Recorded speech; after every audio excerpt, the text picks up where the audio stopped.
मकसद ही ये खोलने का था कि जहाँ जहाँ लोगों के मुतालबे हैं, परेशानियाँ हैं, जहाँ नॉर्मल तरीक़ों से उनका जो मुतालबों का हल नहीं हो रहा है, वहाँ पे हम इंटरवीन करें और लोगों के मुश्किलात जो हैं वो कम करें। ये सिलसिला काफ़ी कामयाबी से चला है। बीच बीच में जो फीडबैक मिलता है उसको लेके हम इसको और ज़्यादा जो है मजबूत करने की कोशिश करते हैं। लोगों के मुतालबे अलग अलग किस्म के होते हैं ना। कुछ डेवलपमेंट को लेके, कुछ ट्रांसफ़रों को लेके, कहीं पे उनके सोशल वेलफेयर की स्कीमों के पैसा फंसा हुआ है, कहीं पे बाकी मामले हैं। तो मुख्तलिफ किस्म के जो हैं रिप्रेजेंटेशन यहाँ लेके लोग आते हैं। उमर साहब 11 महीने हो रहे हैं, क्या चैलेंजेस रहे? हालांकि स्टेट नहीं है, क्या चैलेंज रही सर? अब आपके सवाल में ही जवाब है ना। सबसे बड़ा चैलेंज ये है कि स्टेट नहीं है ना। हम तो उम्मीद कर रहे थे कि जिस तरह जम्मू कश्मीर के लोगों को एक वादा किया गया था और यहाँ तक कि सुप्रीम कोर्ट को भी ये बात कही गई थी कि ये 3 जो है स्टेप प्रोसेस होगा। पहले डिलिमिटेशन, फिर इलेक्शन, फिर स्टेटहुड। डिलिमिटेशन भी हुआ, इलेक्शन भी हुए, लोगों ने बढ़ चढ़ के इलेक्शन में हिस्सा लिया। अब चलिए, बीजेपी की बदकिस्मती वो जीत नहीं पाए, लेकिन उस बात की सज़ा तो जम्मू कश्मीर के लोगों को दी नहीं जा सकती।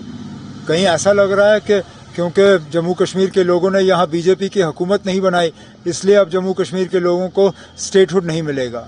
ये जम्मू कश्मीर के लोगों के ज़्यादती है ना, क्योंकि कहीं पे भी ये नहीं कहा गया था कि नतीजे बीजेपी के हक में हो तब स्टेटहुड मिलेगा। यहाँ बदकिस्मती से अब देखा जा रहा है कि स्टेटहुड और इन चीज़ों की मुखालफत अगर कहीं से हो रही है तो बीजेपी की तरफ से हो रही है। 20% है, शिकारा वाले चेंज कर रहे हैं, हाउस बोर्ड वाले रो रहे हैं। सब रो रहे हैं ना, सब रो रहे हैं।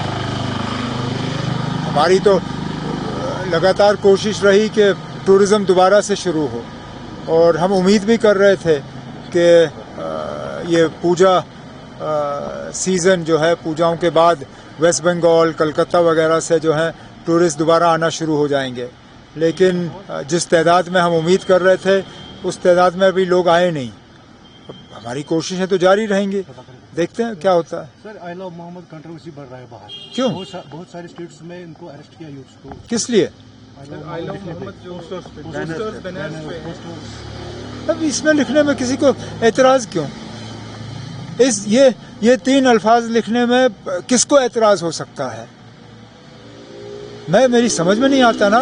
ये 3 अल्फाज लिखने पे ये गिरफ्तारी की वजह कैसे बनती है? ये अब आप इसका मतलब कोई वाकई कोई मतलब दिमागी तौर बहुत ज़्यादा बीमार होगा जो इन 3 अल्फाजों को लेके इसके ऊपर कोई केस बना सकता है। इस पर तो कोई केस, और मैं तो चाहूँगा कि अदालत फटाफट इस चीज़ को जो है दुरुस्त करें। ये कहीं पे भी ये 3 अल्फाज लिखने आई लव मोहम्मद कहाँ से गैर कानूनी है ना? अगर 1 मिनट के लिए आप इसको एक मज़हब के साथ जोड़ देते हैं तब भी इसमें क्या गलती है ना? क्या बाकी मज़हब जो हैं अपने रहनुमा, अपने जो मजहबी जो हमारे ये हैं, हाँ, उनके बारे में नहीं लिखते? क्या हमारे जो सिख भाई बहन हैं अपने गुरुओं के बारे में नहीं लिखते? क्या हमारे हिंदू भाई बहन जो हैं अपने मुख्तलिफ भगवानों के बारे में नहीं लिखते? लिखते हैं। आप जम्मू कश्मीर से बाहर जाइए, शायद ही आपको कोई गाड़ी दिखेगी जहाँ पे किसी भगवान की तस्वीर नहीं होगी।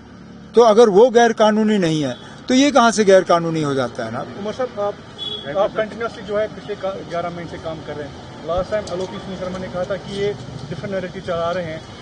क्या चला रहे हैं? डिफरेंट नैरेटिव चला रहे हैं। ट्रांसफर के लिए तो बात करेंगे, लेकिन जो काम करना है वो काम नहीं करेंगे।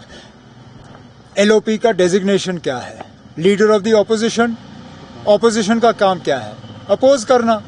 आप ना किस दुनिया में ये उम्मीद करोगे कि LOP, और वो भी बीजेपी का LOP, नेशनल कॉन्फ्रेंस की हुकूमत की तारीफ करेगा? मैं तो कहता हूँ जितना ज़्यादा वो हमारी मुखालफत करें उतना बेहतर है, क्योंकि लगेगा हम वाकई काम कर रहे हैं।